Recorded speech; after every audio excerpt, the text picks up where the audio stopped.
Buenos días, estimada máster. A continuación, vamos a presentar nuestro proyecto final. Somos el grupo número 14, conformado por Paul Saruma y Alexandra Guamán. A continuación, presentaré la primera parte de esta exposición, que consiste en la depresión infantil y adolescente, donde haremos una revisión teórica en torno a la definición, manifestaciones clínicas, diagnóstico, intervención, prevención y factores de riesgo. Para contextualizar el problema es necesario presentar que 1 de cada 7 jóvenes sufre depresión, lo que a nivel mundial representa el 13%. En cuanto a la definición de la depresión, podemos decir que es un trastorno del estado de ánimo que se presenta de manera más profunda y prolongada. Además, entre una de las características lamentables que podemos mencionar es que la depresión es minimizada en niños y adolescentes por parte de sus cuidadores, por lo cual implica complicado el tratamiento y complicado el diagnóstico. Solo en el 2023, 5.3 millones de adolescentes sufrieron un trastorno similar, donde el 8% implicaba depresión. En cuanto al Ministerio de Salud Pública en el Ecuador, el 20% de niños, niñas y adolescentes presentan depresión o ansiedad. Entre los factores que encontramos es un entorno familiar conflictivo, acoso, exclusión social, estrés económico y no tener un apoyo emocional estable. En cuanto a las manifestaciones clínicas, no difieren en absoluto lo que es la vida adulta, porque esta se manifiesta con culpa, con introspección, irritabilidad y además estos jóvenes pierden el interés en actividades que solían tener antes. Además, es necesario decir que no se puede en muchos de los casos tomar un descanso adecuado y esto implica de que tengan trastornos al momento de dormir.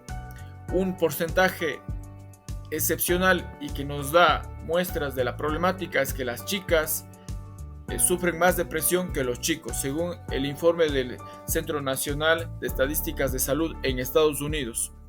Ahora, en cuanto a las estrategias de intervención terapéutica, se recomienda que se aborde desde un enfoque integral, donde se tenga terapia de conversación, también donde se incluya a los padres, terapia cognitivo-conductual y finalmente el apoyo de medicación. Ha demostrado grandes avances en adolescentes. En cuanto a los factores de riesgo que tenemos los podemos resumir de la siguiente manera. Primero, cambios que el joven o el niño no puede soportar, cambios drásticos, interacciones familiares con conflictos, pobreza, maltrato, cambios drásticos en lo familiar, académico y social y finalmente esta edad donde tiene cambios físicos, emocionales y sociales. En cuanto a los factores de resiliencia, el cerebro infantil ha demostrado, gracias a su neuroplasticidad, grandes cambios, porque lo permite, ¿no? Siempre y cuando haya un apoyo emocional, una buena alimentación y sueño favorece la reparación neuronal. Además, niños con mejor autoestima tienen habilidades emocionales y con plan de vida tienen mejor disponibilidad a vencer las dificultades y la adversidad.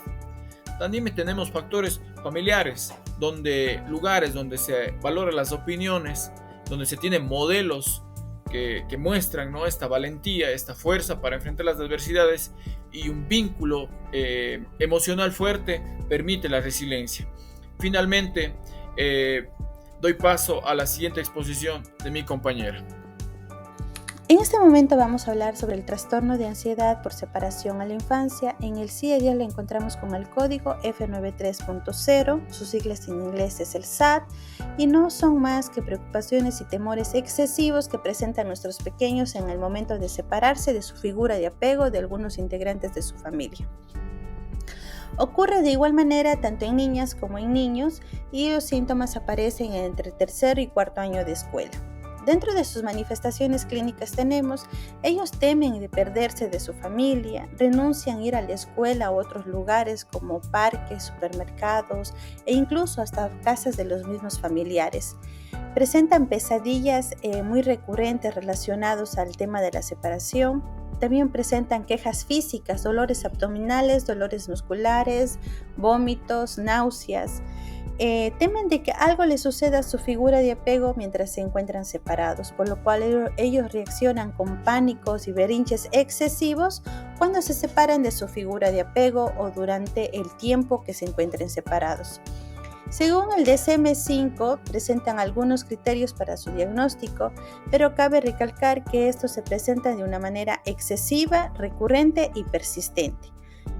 En el Ecuador se realizaron algunos estudios en el año 2021 y nos indica que en la población de la niñez y de la adolescencia se presentan el 20% en relación a la población total. Claro que aquí este 20% no solo corresponde a la ansiedad, sino también al estrés.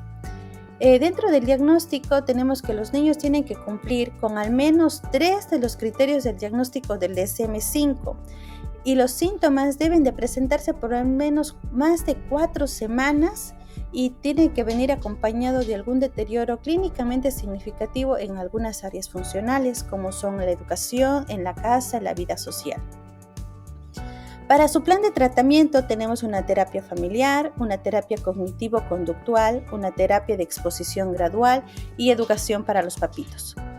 En las estrategias de intervención tenemos que enseñar a nuestros pequeños técnicas de relajación, como es el caso de la respiración profunda, y además crear rutinas para que los niños vayan tolerando esto de las frustraciones y del estrés que le provoca el momento de la separación.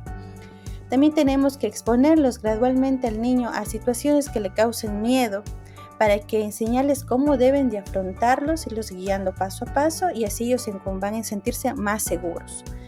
Tenemos que hablar de sus sentimientos y de sus emociones, validándolas cada una de ellas y se puede trabajar no solo con el niño, sino que también con la familia.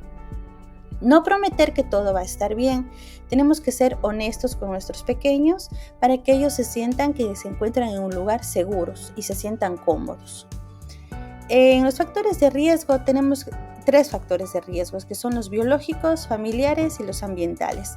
Dentro de los riesgos biológicos tenemos que existe un desequilibrio en nuestros neurotransmisores como es la norepinefrina y la serotonina.